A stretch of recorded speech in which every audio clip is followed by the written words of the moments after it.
ويا مساء الفل. هنعمل مع بعض النهارده البوريك التركي باللحمه المفرومه. يعني اطعم واسهل غدا ممكن نعمله مع بعض في ثواني، بطبقات مورقه ومقرمشه. وممكن طبعا نغير الحشوه زي ما احنا شايفين كده، باللحمه المفرومه او بميكس جبن او باللحوم زي ما احنا عايزين، زي شاورما لحمه او شاورما فراخ. تمام. وطبعا عشان نوصل للشكل الحلو ده هنحتاج لصوص التشريب. صوص التشريب ده عبارة عن ايه؟ ده اللي هنقوله مع بعض.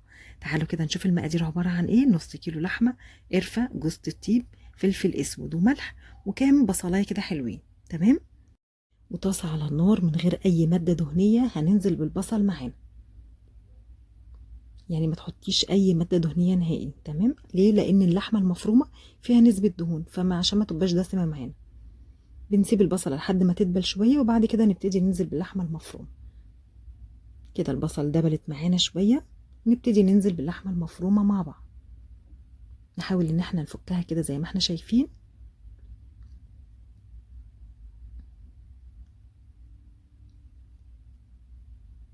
هي واحدة واحدة كده هتنزل الدهون بتاعتها، فمش محتاجة خالص ان انتي تحطي دهون تاني. شايفين على الحرف عاملة ازاي؟ نزلت لوحدها من غير اي حاجة. يلا بينا نبهر. معانا شوية ملح، معانا شوية فلفل اسود، وده اختياري اللي انا هقوله، قرفة وجوز الطيب، بس بيدوا للاكل طعم حلو قوي.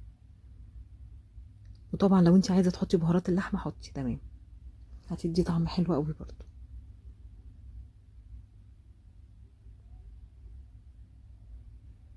نبتدي نسيبها على النار لحد ما تستوي معانا زي ما احنا شايفين كده. كده بقت معانا زي الفل. يلا بينا نجهز صوص التشريب معانا. معانا كوباية لبن، شوية فلفل اسود، بيضتين، معانا ربع كوباية زيت، وربع كوباية سمنة، وشوية ملح. في بولة فاضية هنبتدي ننزل بكوباية اللبن،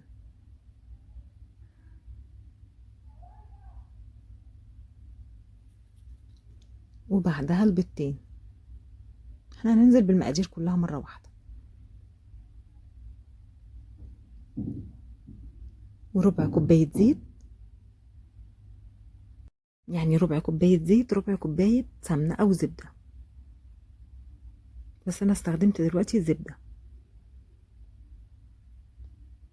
وبعدها شوية الملح وشوية فلفل اسود، بس مفيش اكتر من كده. ويلا بينا نقلب الكلام ده كله كويس جدا. وانتي بتقلبي اتأكدي كويس جدا ان البياض اختفى تماما من الخليط. تمام. كده الخليط اتقلب معانا وبقى زي الفل. يلا بينا نجيب لفة جلاش حوالي نص كيلو، ونبتدي نحطها على فوطة ونغطيها بفوطة عشان ما تنشفش. ونبتدي نجيب 4 رقات بس. هنبتدي اول حاجة بأول رقة، والخليط اللي معانا هنبتدي ان احنا نقلبه عشان ما يبقاش دسم من فوق بس. يعني وانتي بتجيبي هاتي من فوق ومن تحت. تمام. لان المواد الدهنيه كلها بتطلع على سطح الخليط نفسه. فوانتي بتجيبي حاولي هاتي من تحت ومن فوق، ووزعي حلو جدا على ورقه الجلاش زي ما احنا شايفين كده. هنبتدي نجيب تاني طبقه، مش شرط خالص تكون مقطوعه، عادي، اهم حاجه اول ورقه تكون كويسه.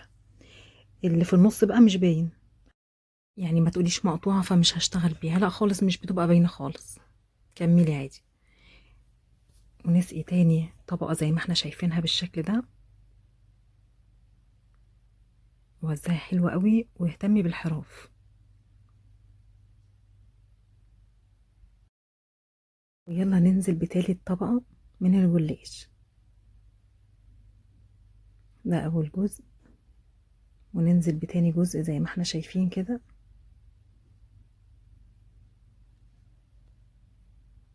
نبتدي نوزع الخليط زي أول طبقة وتاني طبقة بالشكل اللي احنا شايفينه ده.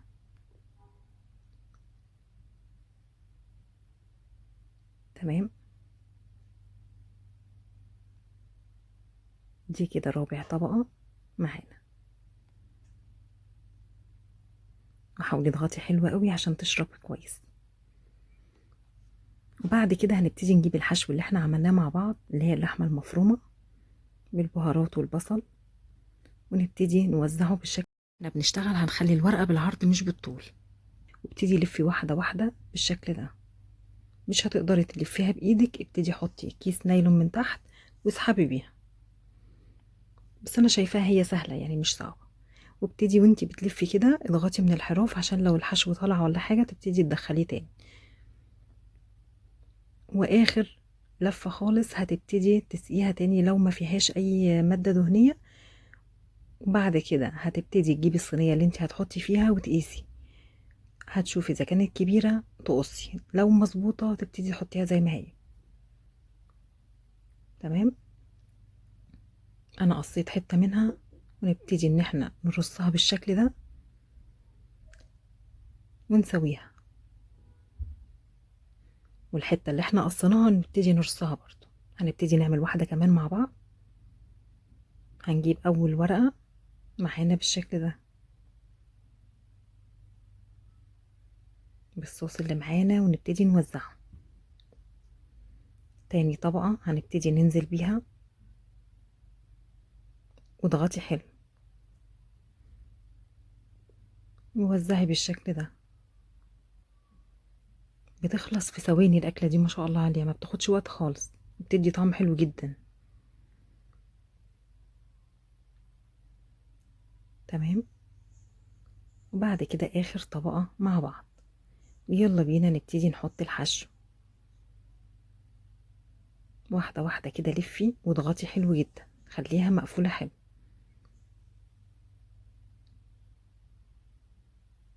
وابتدي قصي على قد الصينية اللي معاكي بالشكل ده ونرصها في الصينية. الصينية طبعا معانا تكون مدهونة أي مادة دهنية. ونكمل الصف اللي احنا قصيناه ده، هيبقى صف كامل بالطريقة دي كده. آخر واحدة هنعملها مع بعض،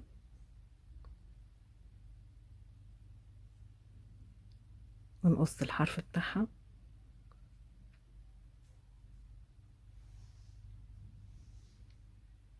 ونبتدي ان احنا نرصها في الصينية.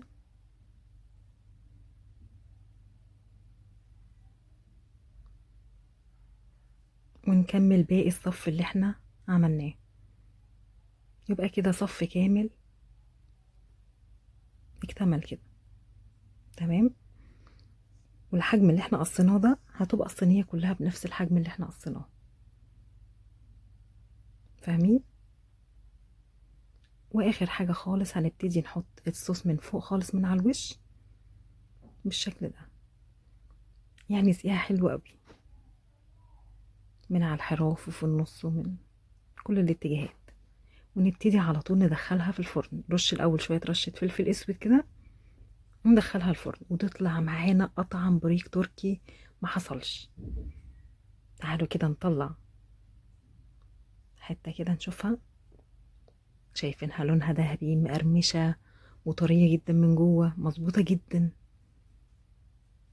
مش ناقصها اي حاجة خالص ما شاء الله. شايفين من جوه عاملة ازاي، مورقة، الحشوة بتاعتها مظبوطة جدا ما شاء الله. يعني غدواية ما حصلتش وبتخلص في ثواني. ايه رأيكم في شكلها؟ اتمنى الفيديو يكون عجبكم واتمنى تطبقوها ويعجبكم باذن الله، واتمنى اللي لسه ما اشتركش في القناه يشترك ويفعل زر الجرس عشان يوصل لكم كل جديد. وسلام.